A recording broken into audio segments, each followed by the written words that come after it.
நம்ம எங்கே இருக்கோன்னா தொப்புளீஸ்வரர் மலையில் இருக்கோம். ஏன்னா ஒன்று இது வந்து கோம்பை கோம்பையில் இருக்க தொப்புளீஸ்வரர் மலையில் இருக்கும். கரெக்டாக சாமிக்கு நேர் பார்த்தீங்கன்னா ரங்கமலை இருக்குது. ஏதோ தெரியுது பார்த்தீங்களா? கரெக்டாக தொப்புளீஸ்வரர் சாமிக்கு நேர் வந்து ரங்கமலை இருக்குது. ரங்கமலைக்கு தாண்டி நீங்கள் போனீங்கன்னா அங்கே வந்து கொண்டரங்கி மலை இருக்கும். அது பார்த்தீங்கன்னா 3 சாமி வந்துட்டு நேராக இருக்குது. எவ்வளோ அதிசயம் பார்த்தீங்களா? இது வந்து எங்களுக்கு தெரிஞ்சது 3 சாமி. இன்னும் தெரியாமல் இந்த சைடு கிழக்கையும் மேற்கையும் பார்த்தீங்கன்னா இன்னும் வந்துட்டு இருக்கிறதுக்கான வாய்ப்புகள் இருக்குது. நாங்கள் இப்போ தான் தேடிட்டு இருக்கோம். அண்ணன் தான் ராஜ்குமார் அண்ணன். ரைட்டுங்க. ஏங்க மியூசியம் போடுறீங்க?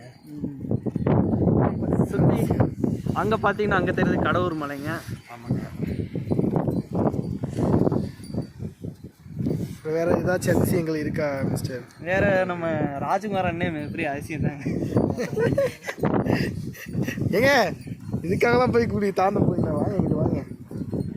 ஓகே. இந்த மலை நீ ஏன் குதிக்கிற? ஏய் நீ தான்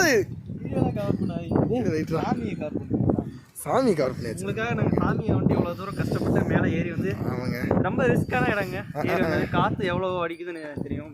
உள்ளூர்லேயே நாங்கள் இங்கே இருந்தோம். ஆமாங்க. இந்த சைடு அந்த சைடு அடங்கியாச்சுங்க. அந்த சைடு அந்த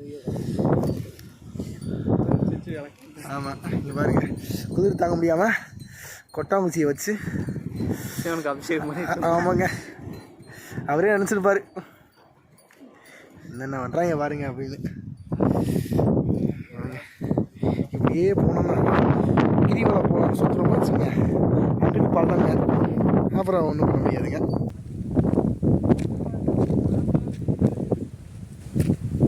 வந்துட்டு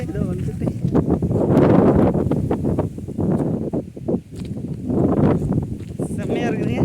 போகலாம். வலிக்கிற மட்டும் கீழே வந்தால் போதும்.